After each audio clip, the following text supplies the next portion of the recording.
Hello students, आज आपण बघणार आहोत तुमचा unit 4th in which included bio molecules and secondary metabolites.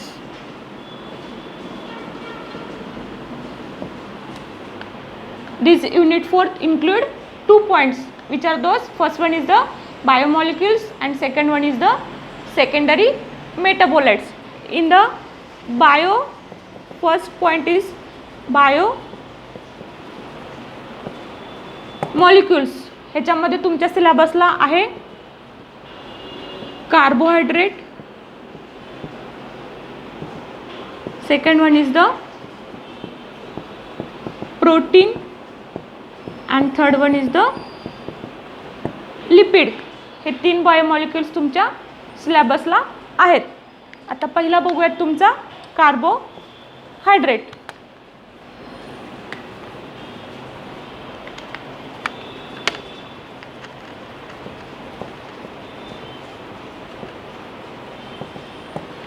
ह्याच्यामध्ये तुम्हाला सिलेबसमध्ये काय काय इन्क्लूड आहे कार्बोहायड्रेटचं: introduction,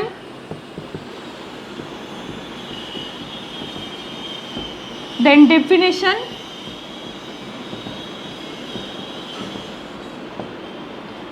then classification and biological function. कार्बोहायड्रेटचे हे 4 पॉइंट तुम्हाला इन्क्लुडेड आहेत. What is this? First one is the introduction of carbohydrate, then definition, classification and what is the biological function of carbohydrate.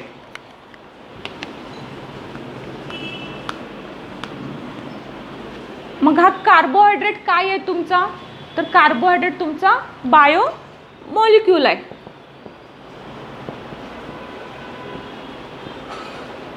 आता हा बायोमॉलिक्यूल कुठे तयार होतो? तर हा बायोमॉलिक्यूल तयार होतो तुमच्या सेलमध्ये. म्हणजेच कन्सिडर करा ही एक तुमची सेल आहे. ह्या सेलमधला हा आहे तुमचा न्यूक्लियस आणि rather than the nucleus what is remain? Is called as cytoplasm. म्हणजेच ह्या सायटोप्लाझममध्ये तुमचे काय आहेत? तर बायोमॉलिक्युल्स प्रेझेंट आहेत. मग ते बायोमॉलिक्युल्स काय करतात? तर they interact with the chemicals and form energy. म्हणजेच काय?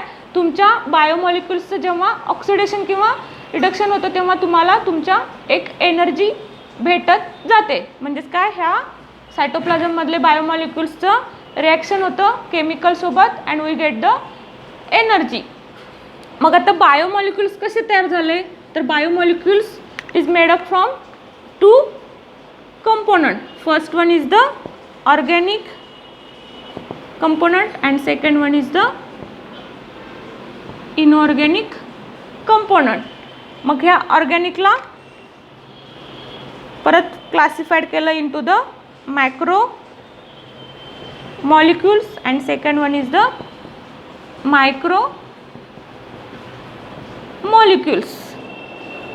मग macro मॉलिक्युल्समध्ये again classified into the polysaccharide and that polysaccharide include your carbohydrate. म्हणजे हा कार्बोहायड्रेट काय आहे? एक बायोमॉलिक्यूल आहे. कसला बायोमॉलिक्यूल आहे? It is made up from the organic components of macro molecules of polysaccharide. म्हणजे हा पॉलीसॅकराइड एक मॅक्रोमॉलिक्यूल आहे which is the component of organic component. कशामध्ये येतो? तुमच्या बायोमॉलिक्यूलमध्ये येतो. Then what is mean by carbohydrate? म्हणजे काय? कार्बोहायड्रेटची डेफिनेशन काय सांगणार मग? तर carbohydrate is the hydrates of carbon. Carbohydrate means काय? Hydrates of carbon or it is also called as saccharides. काय सांगणार कार्बोहायड्रेटची definition? It is the hydrates of carbon, or it is also called as saccharides. Then carbohydrate is made up from 3 elements. Which are these? First one is the carbon, second one is the hydrogen, and third one is the oxygen. Carbon, hydrogen and oxygen. मग कार्बनचं ratio आहे 1, हायड्रोजनचा आहे 2 आणि ऑक्सिजनचा आहे तुमचा 1. म्हणजे तुमच्या कार्बोहायड्रेटमध्ये कार्बनचा ratio आहे 1, हायड्रोजनचा रेशो आहे 2 अँड ऑक्सिजनचा 1. That is the 1:2, 2:1. म्हणजेच काय, तुम्ही कार्बोहायड्रेटचा फॉर्म्युला काय सांगणार मग? CnH2nOn. It is the formula of your carbohydrate. मग आता तुमचा कार्बोहायड्रेट कसा क्लासिफाय झालाय ते आपण बघूयात.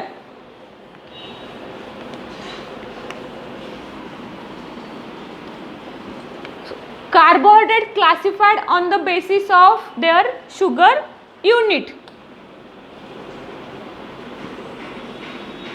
Classified into the 3 types on the basis of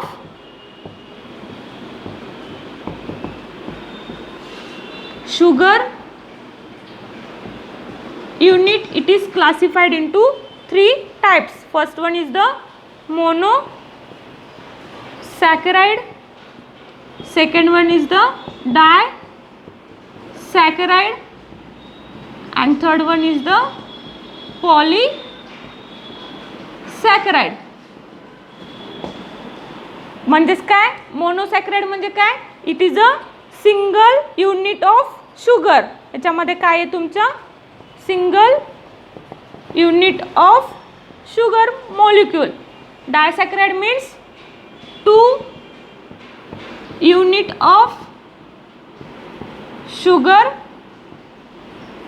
molecules, and polysaccharides means more than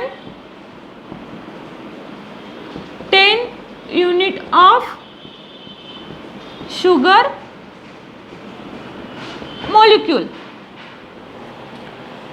काय, carbohydrate classified on the basis of sugar unit. किती क्लासमध्ये डिवाइड केला आहे, तर 3 क्लासमध्ये. फर्स्ट वन आहे तुमचा मोनोसॅकराइड, सेकंड वन आहे तुमचा डायसॅकराइड आणि थर्ड वन आहे तुमचा polysaccharide. Then what is mean by monosaccharide? Monosaccharide having the single unit of your sugar molecule. And what is the disaccharide? Disaccharide having the 2 unit of your sugar molecules. And polysaccharide means the this sugars, किंवा अशी sugar की ज्याच्यामध्ये 10 पेक्षा जास्त तुमचे शुगरचे molecules आहेत, त्याला काय म्हणता तुम्ही? पॉलीसॅकराइड.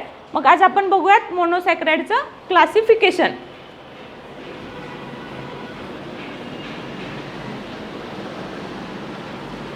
कार्बोहायड्रेटचं काय, on the basis of sugar unit काय आहेत? 3 क्लास, मोनोसॅकराइड, डायसॅकराइड आणि पॉलीसॅकराइड. त्याच्यातला फर्स्ट वन आहे तुमचा मोनोसॅकराइड.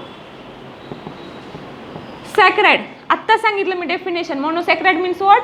It is a made up of single unit of sugar molecule. म्हणजेच mono means single and saccharide means sweet in taste. म्हणजेच काय, monosaccharide is made up from the single unit of sugar molecule which is sweet in taste.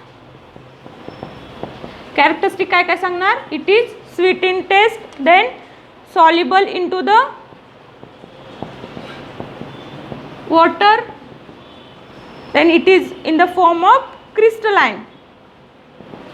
Okay, definition. आणि हे काय आहे तुमच्या characteristics. म्हणजेच काय, मोनोसॅकराइड कसं आहे तर स्वीट इन टेस्ट आहे, it is soluble into the water and it is in the form of crystalline.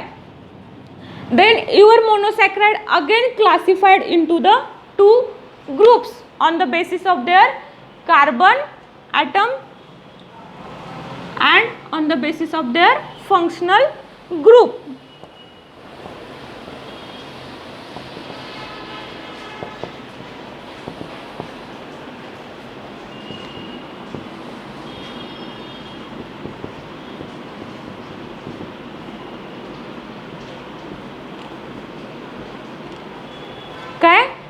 monosaccharides classified on the basis of their carbon atoms and functional group. मग तुमच्या मोनोसॅक्रॅइड्सचं कार्बन ॲटम्सचं कसं classification केलं आहे, तर up to 3 carbon to 7 carbon. म्हणजेच काय, मोनोसॅक्रॅइडमधला carbon ॲटमचं classified झाले तुमच्या 3 कार्बन टू 7 कार्बन. मग 3 कार्बनला काय म्हणणार तुम्ही, तर 3 कार्बनला म्हणायचं ट्रायोज. देन 4th कार्बनला म्हणायचं टेट्रोज.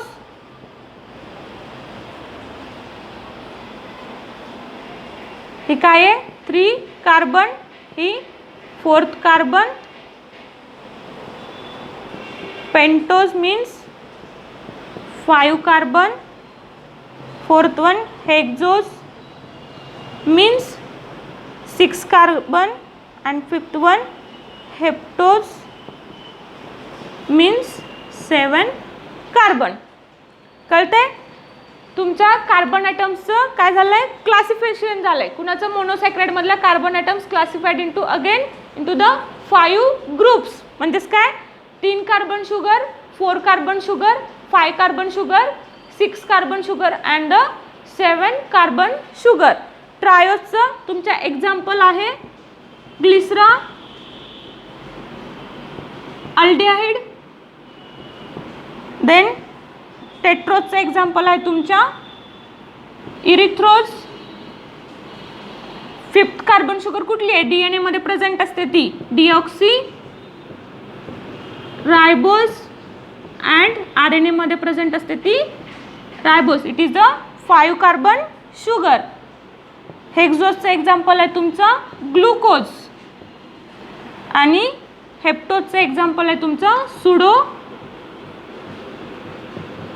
हेप्टुलोज. ठीक आहे, कार्बन ॲटमवरनं 5 ग्रुपमध्ये क्लासिफिकेशन झालंय. पहिला आहे तुमचा triose. It is the 3 carbon sugar. त्याचं एक्झाम्पल काय आहे, ग्लिसरॉल्डेड. 4th carbon sugar is the tetrose. It's example is the इरिथ्रोज. Then 5 carbon sugar is the pentose. Example is the deoxyribose sugar or ribose. Then hexose is the 6 carbon sugar. Example is the glucose. Then 7 carbon sugar. Example is the pseudoheptulose. मग ह्याचा formula काय सांगणार तुम्हाला, आता मी कार्बोहायड्रेटचा formula सांगितला होता. कार्बोहायड्रेटचा formula काय, CnH2n and ON. आता ह्याच्यामध्ये ठेवा, ह्याच्यामध्ये काय आहेत, 3 कार्बन आहेत बरोबर. म्हणजेच काय 3 कार्बन, हायड्रोजन किती असणार म्हणजे 3, त्याच्या दुप्पट 6 हायड्रोजन, C3H6 आणि ऑक्सिजन किती आहेत परत 3च. म्हणजे ह्याचा फॉर्म्युला काय सांगणार, C3H6O3. मग ह्याचा कसं येणार, C4H8O4 बरोबर. त्याच्यानंतर रायबोजचा येणार C5H10O5. हेक्सोजचा येणार तुमच्या C6H12O6 आणि ह्याचा येणार C7H14 and O7. ओके, हे काय आहेत तुमच्या मोनोसॅक्रॅइडच्या कार्बन ॲटम्सचे 5 ग्रुप आहेत. Then what about the functional group. मग फंक्शनल ग्रुपवरनं कसं क्लासिफिकेशन झालं तुमच्या कार्बोहायड्रेटचं, तर त्याच्या 2 बेसिसवरती. म्हणजेच कुठले, first one is the aldehyde group and second one is the ketone group.